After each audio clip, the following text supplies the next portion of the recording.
So let me ask you something. When does a police force decide to create a special team for just one single person? Today, we're diving into the controversies surrounding YouTuber Kim Se-woo. It's a really tangled story, involving a whopping 21 police cases, a whole lot of public anger, and a pretty unprecedented move from law enforcement. I mean, think about it. It is incredibly unusual for a police department to dedicate an entire task force to investigate just one individual. But that's exactly what happened here.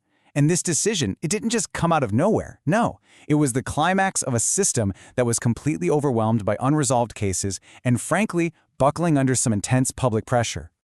So let's really set the stage. Because while this whole situation seems to revolve around one person, the real issue here, well, it was a systemic failure.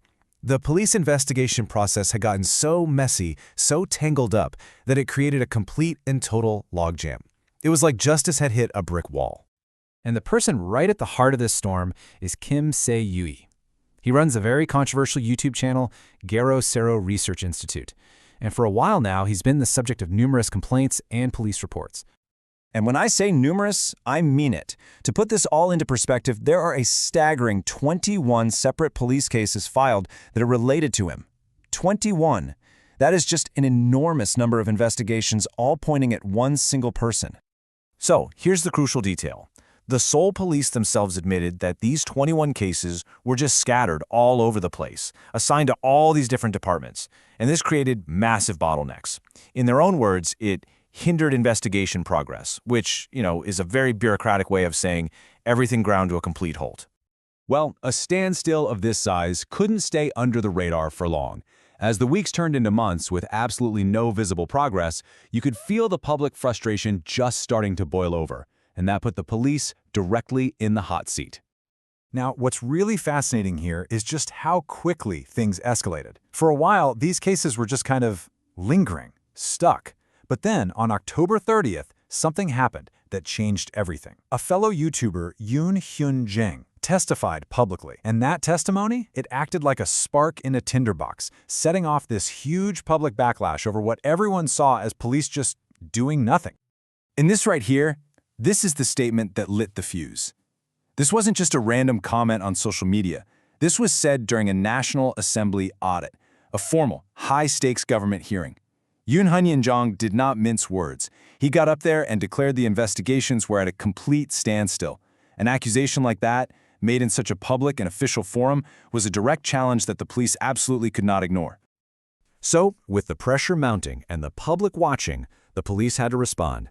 And their response was, to say the least, decisive. It led directly to the creation of the very special team that we're talking about today. It happened fast. Just a few days later, on November 3rd, the Seoul Metropolitan Police held a press briefing, and they were surprisingly open about it. They straight up admitted to the delays and then formally announced their new strategy to get these investigations back on track.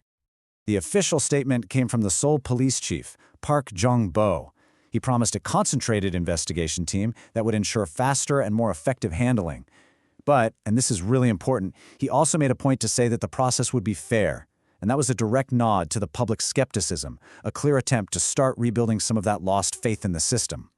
So what exactly is this team? Well, let's break it down. It's a brand new, dedicated task force set up right inside the Gangnam Police Station's investigation division.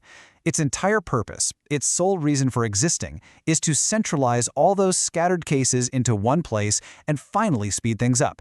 It was basically an admission that the old way just wasn't working. And here's how they're splitting up the workload. Of those 21 total cases, the vast majority, 16 of them, are being handed over to this new special team. The other 5 are going to stay right where they are. But why the split? Why not just move all of them? Well, the logic behind it is actually pretty practical when you think about it. The 16 cases getting transferred to the new team are the ones that were completely stuck in the mud, the ones with the least progress. The other 5 cases, they're already in the advanced stages, pretty much just waiting on forensic analysis results. So they left those with the original team to avoid creating any new delays. It's a form of triage, really.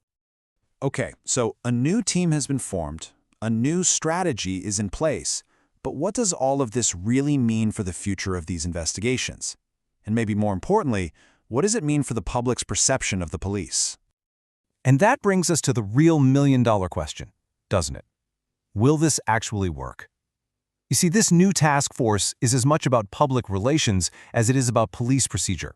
The goal here isn't just to close cases, it's to repair a seriously damaged reputation and try to restore public trust. The stated goals of the task force lay it all out there, plain as day. Of course, they want to centralize management and ensure faster handling. But look closer at those last 2 points: quell public criticism and regain trust. That shows a very clear awareness that they know they have a confidence problem. They need to win back the public, and they plan to do it with tangible results and by being more transparent. So, to just recap the whole sequence of events. First, a whole series of investigations gets bogged down and stalls inside the system. Then a huge public outcry, triggered by that one dramatic testimony, forces the entire issue out into the open. And finally, the official response is to create a brand new, specialized unit to fix the problem. It's a classic story, really. Problem, agitation, and solution. And that really leaves us with this one final thought to chew on. Was the creation of this task force a real fundamental correction of a flawed system? Something that will make sure this kind of thing doesn't happen again? Or was it just a really effective but maybe temporary way to manage a public relations crisis? I guess only the results of the investigation will tell that final story.